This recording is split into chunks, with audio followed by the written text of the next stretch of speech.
Salut à tous, j'espère que vous allez bien. Écoutez, moi je vais très bien. Donc je vous fais cette vidéo sur le closing. Alors, je vais vous parler du closing parce qu'il y en a beaucoup qui en parlent. Tout le monde en parle du closing, le métier de l'avenir, le métier des rêves, le métier d'un peu ce que tu veux.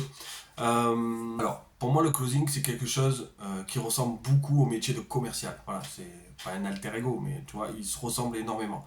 Ce qu'il y a à travers le closing, c'est que je l'ai pratiqué là pendant 2 ans, comme ils font tous à vouloir t'apprendre 15 milliards de méthodes qui en fait réunies dans la même méthode, c'est-à-dire que c'est vraiment une méthode que chaque personne essaye d'apporter son petit grain de sel dedans. C'est-à-dire que tu as un mec qui va te dire, tu dis pas bonjour, ça va, tu dis salut, comment tu vas. L'autre il va dire, c'est pas ça que tu dois dire, c'est ça. En fait, ils font tous la même méthode, la même approche, et ils te parlent tous de la même façon du closing.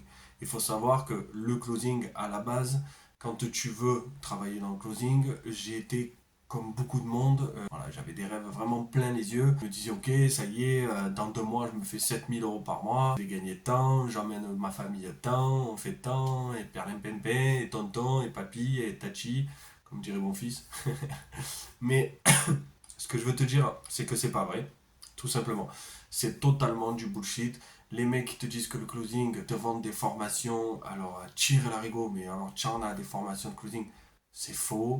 Voilà, que tous ces gens qui te vendent du closing, qui veulent t'apprendre le closing et qui te disent que c'est la compétence qui te permet de tout défoncer dans le marché français.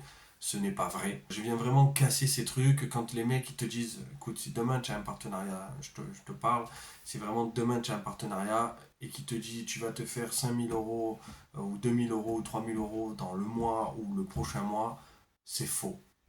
C'est faux, la plupart du temps c'est faux. En plus de ça, ces mecs, ils veulent des résultats rapides, ils veulent des résultats concrets. Et s'il y a un problème, ils disent que c'est toi le problème. Ils ne remettent pas en question la société ou ils ne se remettent pas en question eux-mêmes. Ils ne se demandent pas pourquoi ils ont, sur les 30 closers, déjà ils en ont 30, tu t'imagines le truc, et ils te disent que c'est une entreprise familiale, ils ont simplement 30 closers. Derrière, il y a un turnover au moins sur 25 closers. Il en reste entre 5, moi je dis 5, c'est un maximum je pense, de closers qui restent dans la même structure, les autres font tourner. C'est-à-dire que si tu fais pas l'affaire au bout de 3 semaines, tu dégages. Ils en prendront un autre parce qu'ils sont totalement dans l'incapacité de faire comprendre aux closers mais qu'est-ce que c'est le closing. Quand moi j'ai rencontré les plusieurs partenariats, je leur ai posé la question au fur et à mesure. Au début, ben, j'étais comme tout le monde, hein, en manque de confiance en soi. Voilà, j'avais vraiment un problème avec le closing. Je ne savais pas, on me promettait des chiffres. Je me suis dit, c'est fou. Tu me promets des chiffres de dingue. Ok, il n'y a pas de problème. Je fonce, let's go. J'arrive avec le partenariat. Déjà, toi, tu viens avec tes compétences. Le partenariat, qu'est-ce qu'il fait? Il te prend, il te détruit. Mais il te bouffe. Il te détruit en deux. Il te prend, il te dit, écoute, toi, tu vaux rien. Fais ma formation, fais ma méthode.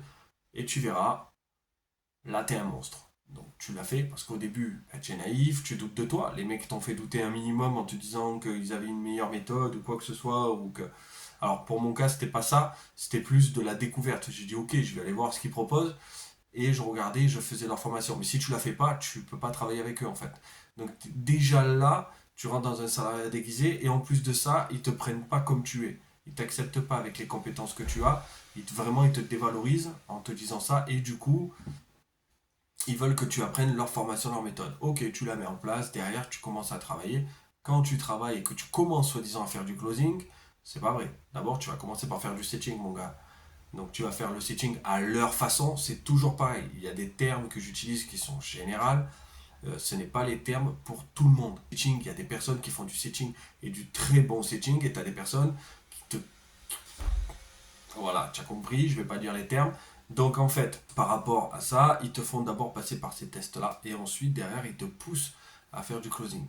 C'est toujours pareil, le closing, ils reviennent là-dessus, ils te parlent comme quoi tu dois suivre ton script. Ton script, il est rempli de douleurs et de questions. Faire des vidéos aussi à côté où ça va être assez violent, hein, assez virulent, je dirais même. J'ai envie de vraiment partager ça avec tout le monde pour qu'ils comprennent la réelle intention derrière ce marché. Il faut comprendre que quand tu fais du closing, c'est passer 1 heure d'appel avec la personne pour creuser une douleur que la personne juste avant dans le setting a déjà fait. Ok, la personne du setting a creusé une douleur pendant 45 minutes, tu prends l'appel le lendemain, tu recreuses les mêmes douleurs pendant 45 minutes. Donc pour rester focus sur le closing, tout le monde voit ça comme une compétence. Oui, c'est une compétence. Ça c'est vrai, c'est une compétence qu'il faut avoir. Par contre, il faut l'utiliser avec éthique et valeur. C'est hyper important. Les gens font du closing sans éthique, sans valeur.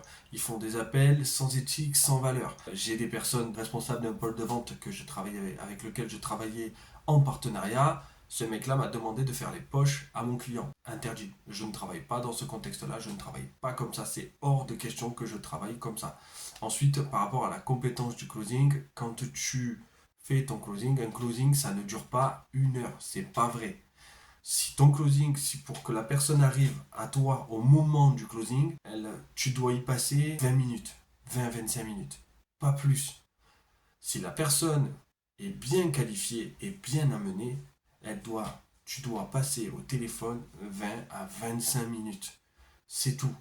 Tu dois juste valider avec elle l'intérêt qu'elle a, qui elle est-ce qu'elle mérite, etc. Tu as plein de choses à valider, mais tu ne dois en aucun cas faire passer 1 heure d'appel à la personne, surtout pour creuser des douleurs inutiles qui ne sont pas appropriées à ce qu'elle fait et ce qu'elle recherche, ou alors c'est amené d'une façon horrible, mais horrible. Je peux pas dire les noms, je peux pas le partager, je peux pas le montrer, mais quand je pourrais, je le ferai. Tu as vraiment cette compétence qui est du coup soi-disant valorisée, mais en fait elle est totalement dévalorisée. Sur le marché français, tu es un commercial. Voilà, tu es un commercial.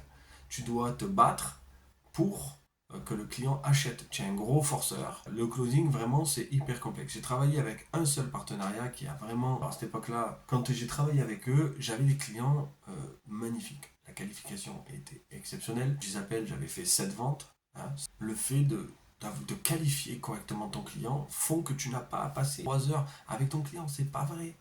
Tu n'as pas à faire ça. Tu dois passer 20 minutes le client, il faut qu'il sache qui tu es. Donc, une fois qu'il sait, qu'il est qualifié, si c'est bien fait, si c'est bien filtré, pas besoin de closer comme un forceur, tout simplement. Voilà, donc, et les mecs qui te promettent 4-5K, comme je t'ai dit au début de la vidéo, ces mecs-là, c'est du fake. Pourquoi? Il faut comprendre aussi comment ils t'amènent les choses. Toi, ils te disent tu vas te faire 4 000 € dans le mois. C'est pas vrai. Tu peux le faire si la personne, elle achète en une fois. Mais c'est très rare. Très peu de personnes achètent en une fois. La plupart des gens payent en plusieurs fois. Même s'ils ont les fonds en une fois, ils ne le payent pas en, en une fois. Ils le payent en plusieurs fois. Parce qu'ils veulent voir ce que ça vaut, ils veulent voir. Mais c'est normal. Donc derrière, on ne peut pas te promettre de gagner 4 000 € alors qu'en fait, sur les ventes que tu vas faire, tu vas prendre que 150 € sur chaque vente parce qu'ils ont payé en 6 fois. Voilà, c'est aussi simple que ça. Ça, c'est le deuxième point où tu vois, les mecs te disent pas tout. Et cette compétence de closing est très puissante. Et je te souhaite une bonne journée, je te remercie et je te dis ciao ciao.